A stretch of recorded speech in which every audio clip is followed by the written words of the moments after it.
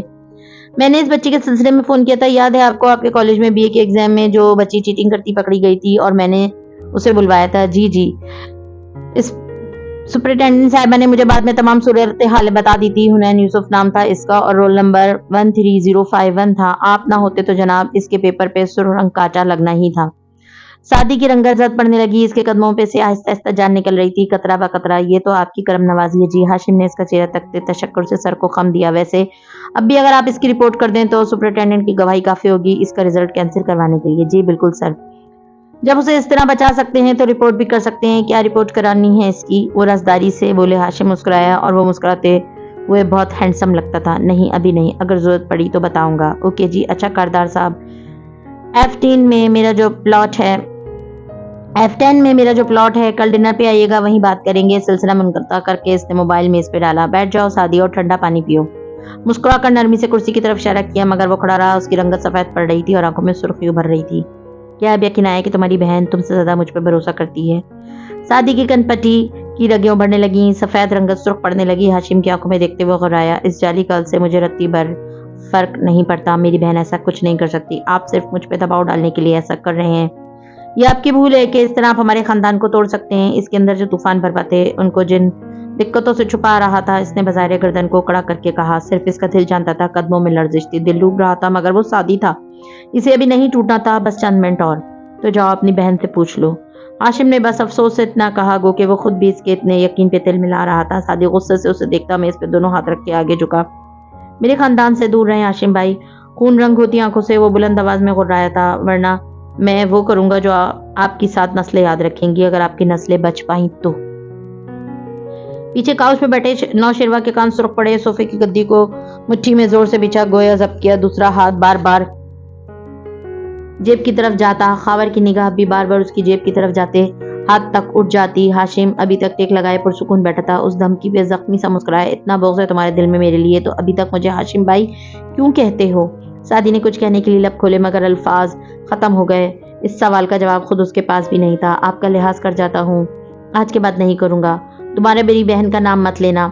ہاشم کاردار انگلی اٹھا کر سختی سے اسے دیکھتے تنبیہ کی اور اس سارے میں پہلی دفعہ ہاشم کے چہرے پہ شدید تکلیف ابھری۔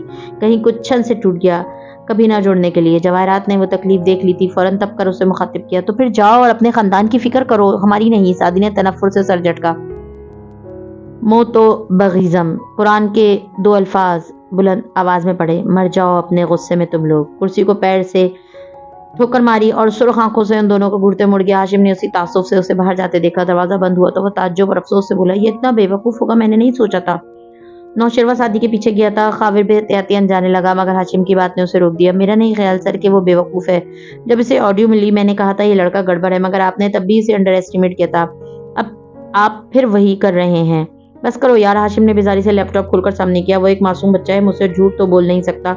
دیکھا نہیں کیسے ایک ہی سانس میں سب کچھ بتا دیا۔ ناک سے مکھی اڑاتے ہوئے اسکرین کی طرف متوجہ ہوا۔ خاور نے بے چینی سے پہلو بدلا مگر وہ خود بھی نہیں سمجھ پا رہا تھا کہ اسے کیا چیز تنگ کر رہی ہے۔ مجھے نہیں لگتا وہ سچ بول رہا تھا سر، مجھے لگتا ہے وہ اداکاری کر رہا تھا، وہ کسی اور چکر میں تھا، وہ خود بھی متذب تھا۔ جواہرات نے اکتا کر اسے دیکھتے ناک سے مکھی اڑائی۔ بہت ہو گیا سعدی نامہ، اب بس کرو۔ اور ہاشم کے سامنے کرسی پر آ بیٹھی، ٹانگ پہ ٹانگ جمائی، گردن کی مالا موتیوں پہ انگلی پھیرتے سوچتے ہوئے ہاشم کو مخاطب کیا، کیا وہ کسی کو بتائے گا؟ بتانا ہوتا تو اب تک بتا چکا ہوتا۔ اسے پتا ہے کوئی اس کا یقین نہیں کرے گا، ابھی غصے میں گیا ہے، ٹھنڈا ہوگا تو میں بات کروں گا اس سے، میں سنبھال لوں گا۔ خاور، یہ رپورٹ میں نے تمہیں کہا تھا کہ ہاشم نے اسکرین پہ کچھ دیکھتے خاور کو اشارہ کیا تو وہ جو گاہے بگاہے بند دروازے کو بے چینی سے دیکھ رہا تھا اب عادل ناخواستہ اس کے قریب آ گیا۔ جواہرات موبائل نکال کر میل چیک کرنے لگی۔ وہ تینوں اس تماشے سے ساؤنڈ پروف دروازوں کے باعث بے خبر رہے جو باہر ہو رہا تھا اور جس کا خاور کو ڈر تھا۔ تم کو اپنی شکست دکھتی ہے یا مرحلے حوصلے سے خائف ہو؟ سعدی جب آفس سے نکلا تو اس کا چہرہ زرد تھا اور آنکھیں گلابی۔ چھوٹے چھوٹے قدم اٹھاتے اس نے ہاشم کو آفس کے باہر کا ہال پار کیا جس میں صرف حلیمہ سیکرٹریز کا ڈیسک تھا۔ آگے لمبی راہداری تھی جس کے آگے لفٹ تھی۔ جگہ ایسی تھی کہ ہاشم کے آفس میں کون آ رہا ہے اور کون جا رہا ہے اس کا علم حلیمہ یا چند گارڈز کے علاوہ اس فلور پہ کسی اور کو نہیں ہوتا۔ اور ابھی ہاشم کے آفس سے نکلنے والے لڑکے کا چہرہ ایسا بے رنگ ہو رہا تھا کہ وہ سر بھی اٹھا کر دیکھنے لگی تھی اور پھر نگاہوں کا زاویہ بھی بدلا۔ سعدی کے عقب میں نوشروا لمبے لمبے ڈگ بھرتا چلا آیا۔ چہرے پہ دبا دبا غصہ لیے اس کا انداز جارحانہ تھا۔ سعدی کے ساتھ سے گزر کر وہ سامنے آ کھڑا ہوا۔ سعدی رکا، گلابی آنکھیں اٹھا کر اسے دیکھا۔ یہ میرے بارے میں کیا بکواس کر رہے ہو تم؟ نوشیروہ نتنے پھلائے غصے سے پھنکارا۔ اس وقت تو میں خاموش رہا کیونکہ نوشیروہ، جب وہ دو مرد آپس میں بات کر رہے ہو تو تمہیں چاہیے کہ تم خاموشی رہو۔ سعدی سرخ پڑتی آنکھوں سے بلند آواز میں ایسے چپا چپا کر بولا کہ نوشیروہ کا دماغ وقت سے اڑ گیا۔ منہ یوں ہو گیا جیسے تماچا مارا گیا، اور اس سے پہلے کہ وہ کچھ کہہ پاتا کنکھیوں سے اسے نظر آیا ہاشم کی سیکرٹری نے ہنسی چھپانے کو چہرہ جھکایا تھا۔ نوشیروہ نے لال ببو کا چہرہ اس طرف پھیرا۔ کیا یہ ہنسی روک ہی رہی ہے؟ کیا یہ مجھ پہ ہنس رہی ہے؟ وہ ایک دم جارحانہ انداز میں اس کے ڈیسک تک آیا۔ کیا فنی لگ رہا ہے تمہیں؟ ہاں؟ زور سے زمین پہ رکھے سسٹم یونٹ کو ٹھوکر ماری۔ بھاری یونٹ ایک طرف کو لڑکا۔ حلیمہ کی مسکراہٹ غائب ہوئی۔ ہکا بکا سی وہ اٹھی۔ سر آپ کیا کر رہے ہیں؟ بکواس کرتی ہو میرے آگے؟ نوشیروہ نے برہمی سے بازو مار کر میز کی چیزیں گرا دی۔ میرا غصہ ایک کمزور لڑکی پہ نکال رہے ہو؟ مرد بنو نوشیروہ، مرد بنو۔ اور بس ایک قہر آلود نظر اس پر ڈال کر اپنا فون اٹھا کر آگے بڑھ گیا۔ شیرو تل ملا کر واپس گھوما تو دیکھا حلیمہ اس طرح پریشان کھڑی تھی جیسے چیزیں بکھری پڑی تھی۔ سعدی پہ دبا سارا غصہ اور اود کر آیا۔ کھڑی شکل کیا دیکھ رہی ہو میری؟ وہ آگے بڑھا، زور سے اس کی کمپیوٹر اسکرین کو دھکا دیا۔ وہ لٹ کر دوسری طرف جا گری۔ حلیمہ ڈر کر دو قدم پیچھے ہٹی، ہراساں نگاہوں سے شیرو کو دیکھا جس کے نقش غصے سے بگڑ رہے تھے۔ اسے لگا وہ ابھی کے ابھی اسے نوکری سے نکل جانے کا کہے گا، مگر نوشیروہ کے ذہن پہ اس وقت دوسری چیز سوار تھی۔ سعدی کی لفٹ جا چکی تھی۔ شیرو دوسری لفٹ کی طرف لپکا۔